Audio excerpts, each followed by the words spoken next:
I'd been in the Navy 20 odd years, but you never saw anything like you did at the Falklands. Some people off Ardent had been blown in the water. They were trying to swim with arms and legs missing. And as you think, they've got family, they've got kids, wives, and you couldn't possibly do anything. And a lot of people lost their lives, but we did what we had to do. And it was an experience, and I'm glad I was there. I don't know if that'll make sense to anybody, but that's the way I felt about it. My name is Degg. I served aboard HMS Yarmouth during the Falklands conflict. It was a bit of a shock to us all because you never really knew what you were going into. We knew the information that was coming to us through the media. There was the ships they had, the planes they had. So we knew, it wasn't going to be an easy thing. But it's like anything else, that's what you train to do. So our role was sort of protecting against any submarines in the 200-mile zone. I was in charge of a first aid post. We had one forward, one aft, and I was in the forward one. And we had action stations right through. So we found out that an exocet at HMS Sheffield, we were sent alongside it, along with Arrow, which is another frigate, to help fight the fire and take off the crew because the exocet had exploded midships.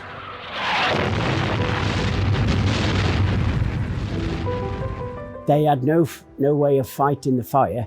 We managed to get everybody off, and then we got asked to take it in tow. So we towed it for 2 or 3 days, but then the weather got so bad that it broke the tow. So we had to let it go down. And then we got told that Ardent had been hit. Can we give assistance?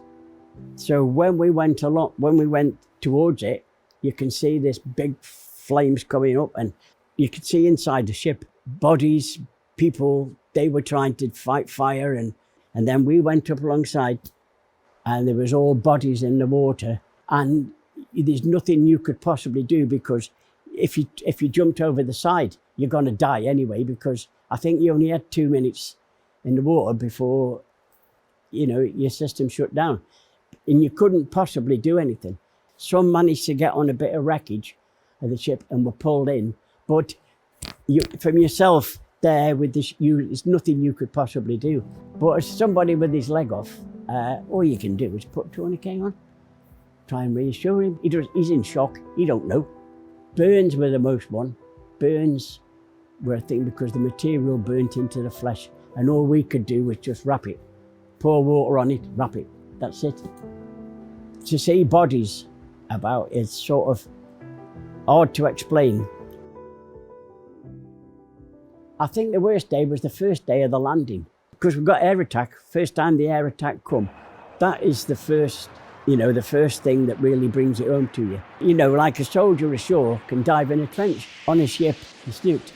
You used to get aircraft approaching, say 70 miles, picked up by the radar, and then it would gradually come in by the minute, and then you'd hear the 4.5s open up, then you'd hear whoosh of the jets coming or whatever, and then a bang if there's a bomb being dropped in the water, because it affects the hull of the ship. But there's nothing you could possibly do, so you can't go and hide.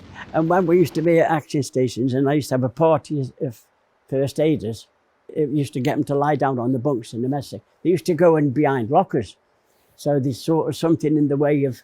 And then when we went on board and saw one of these ships with 30mm cannon from a jet, had gone straight through the ship. So there's no point in hiding anywhere. If it's coming, mate, you've got to wear it. You can't really be scared as such.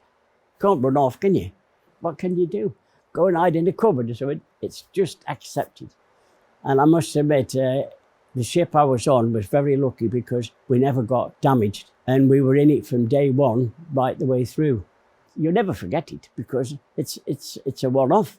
When you see the damage that a ship takes, it was strange to see ships being ripped apart by bombs, the damage that they could actually cause.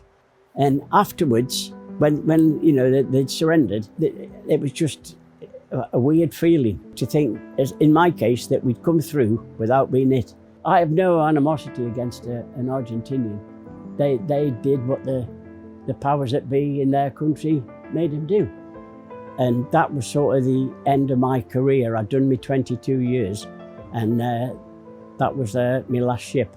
I'm glad I was there because you train to do these things and it's an experience you can never forget. It's never affected me that much.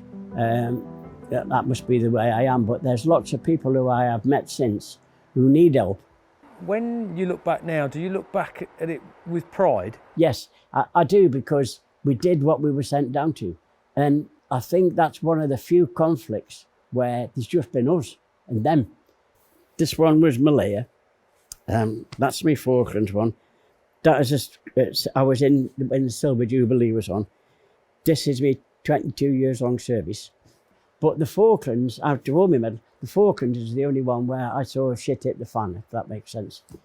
The rest of them, it was done by aircraft miles away and whatever. But to actually be there and see it, yeah.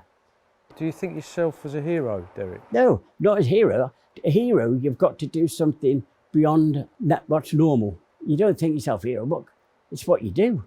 If everybody thought they'd been heroes, there'd be a lot about, wouldn't they? When I came home, I didn't want to talk about it. I took my family away to a caravan in Whitley Bay, and when we went into the club, the compere wanted me to get up on stage, and I wouldn't, because you cannot tell a civvy what you've been through. It's just not there. Unless you've actually been there, got the T-shirt, it's a different ball game. It stays with you. I mean, I'm now 79, and it stays with me all the time. If you want to help Falkland veterans like me, please play the Veterans Lottery.